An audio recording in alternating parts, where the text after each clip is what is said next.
Chicken roast ছোট বড় সকলেরই কিন্তু অনেক পছন্দ, ঠিক তেমন আমারও। আর যদি পোলাওয়ের সাথে এই রোস্ট রান্না করা হয় তখন তো আর আমার কিছুই লাগে না। আর এই চিকেন রোস্টটা আমি কিভাবে রান্না করি তাই আজ আপনাদের সাথে শেয়ার করব। আশা করি আপনাদের কাছে ভালো লাগবে। হ্যালো এভরিওয়ান, আসসালামু আলাইকুম। আশা করি সকলেই ভালো আছেন। রোস্ট রান্না করার জন্য এখানে আমি 8 পিস মুরগির মাংস নিয়ে নিয়েছি আর মাংসগুলোকে ভালোভাবে ধুয়ে হালকা একটু কেটে নিয়েছি।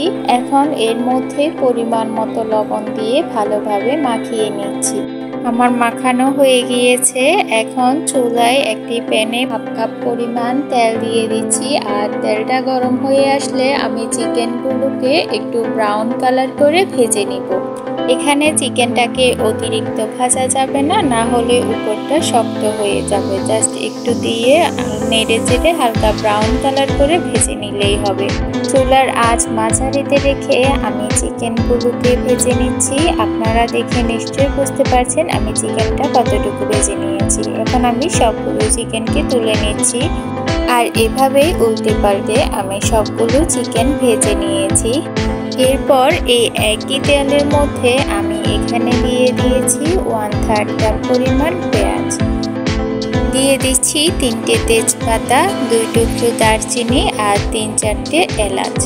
পেঁয়াজগুলো নরম হয়ে আসা পর্যন্ত আমি কিছুক্ষণ নেড়ে চেড়ে ভেজে নিয়েছি। এরপর এর মধ্যে দিয়ে দিয়েছি 4 টেবিল চামচ পেঁয়াজ বাটা। এখন এর মধ্যে দিয়ে দিচ্ছি রসুন বাটা 2 চা চামচ আর আদা বাটা দিয়ে দিচ্ছি 2 চা চামচ। ভালোভাবে নেড়ে চেড়ে কিছুক্ষণ ভেজে নিব যাতে এই মশলাগুলোর কাঁচা গন্ধটা চলে যায়। কিছুক্ষণ ভেজে নেওয়া হয়ে গেলে আমি এর মধ্যে দিয়ে দিব মরিচের গুঁড়া 1 টেবিল চামচ। মরিচের গুঁড়াটা আপনারা আপনাদের পছন্দ মতো বাড়িয়ে কমিয়ে দিতে পারেন।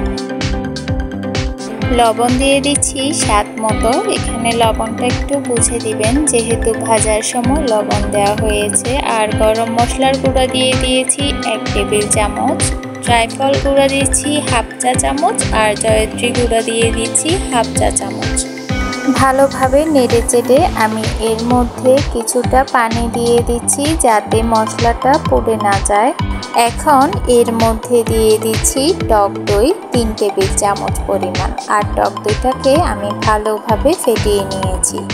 বাদাম বাটা দিয়ে দিচ্ছি 1.5 টেবিল চামচ। ভালোভাবে নেড়ে চেড়ে এর মধ্যে দিয়ে দিচ্ছি টমেটো সস 1 টেবিল চামচ। এখন এই মশলাটাকে কিছুক্ষণ নেড়ে চেড়ে আমি কষিয়ে নিব। আর এই মশলাটাকে কিছুক্ষণ কষিয়ে নিয়ে আমি এর মধ্যে দিয়ে দিচ্ছি লিকুইড দুধ 1 কাপ পরিমাণ। এখন আমি এই মশলাটাকে ভালোভাবে নেড়ে চেড়ে ঢাকনা দিয়ে ঢেকে কিছুক্ষণ কষিয়ে নিব। তেলগুলো যখন এরকম উপরে উঠে আসবে তখন বুঝতে হবে মশলাটা কষানো হয়ে গিয়েছে। এখন আমি এর মধ্যে ভেজে রাখা চিকেনগুলোকে দিয়ে দিচ্ছি। চিকেন রোস্ট কিন্তু আমরা বিভিন্নভাবে তৈরি করে থাকি, তবে আমার কাছে এভাবে সব কিছু দিয়ে রান্না করলে এর স্বাদটা একটু বেশিই লাগে। এই তো আমি সবগুলো চিকেন দিয়ে মশলার সাথে ভালোভাবে চিকেনগুলোকে মিশিয়ে নিচ্ছি। এখন ঢাকনা দিয়ে ঢেকে আমি এগুলোকে কিছুক্ষণ কষিয়ে নিব। যেহেতু আমি এই রোস্টটা ব্রয়লার মুরগি দিয়ে করেছি তাই এগুলো সিদ্ধ হতে বেশি সময় লাগবে না। আমি চুলার আঁচটাকে মিডিয়ামে রেখে এগুলোকে কিছুক্ষণ কষিয়ে নিয়েছি।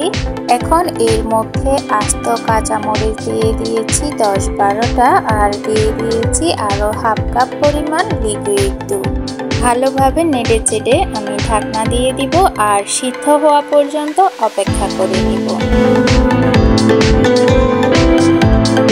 আর এরই মাঝে আমার চিকেনগুলো পুরোপুরি সিদ্ধ হয়ে গিয়েছে। এখন আমি এর মধ্যে 1 টেবিল চামচ পরিমাণ দিয়ে দিয়েছি ঘি। ঘিটা দিয়ে ভালোভাবে নেড়ে চেড়ে ঢাকনা দিয়ে ঢেকে চুলার আঁচটা বন্ধ করে দিব।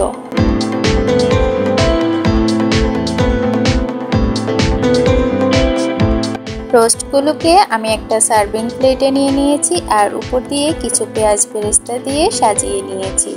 আপনাদের কাছে আমার আজকের এই রোস্টের রেসিপিটি কেমন লেগেছে সবাই কমেন্ট করে জানাবেন। আর হ্যাঁ, ভালো লেগে থাকলে অবশ্যই আমার চ্যানেলটিকে সাবস্ক্রাইব করে আমাদের পাশে থাকবেন। আজকের মতো এখানেই বিদায় নিচ্ছি। আল্লাহ হাফেজ।